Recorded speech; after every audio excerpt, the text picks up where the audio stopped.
Right, so we're playing a D minor 7 chord. We're playing the D twice in the bass, then the thumb on A, then the right hand thumb on C, and then F.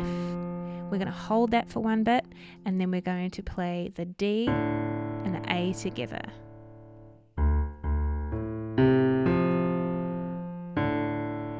Sped up.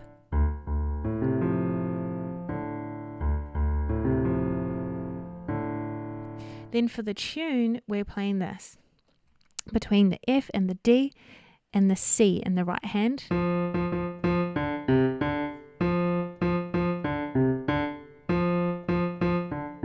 And so forth. The left hand is playing a power chord on D and A.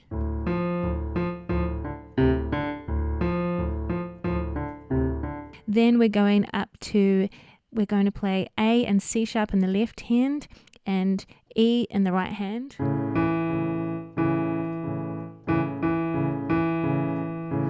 Then we're playing G, B in the left hand and D and F in the right hand.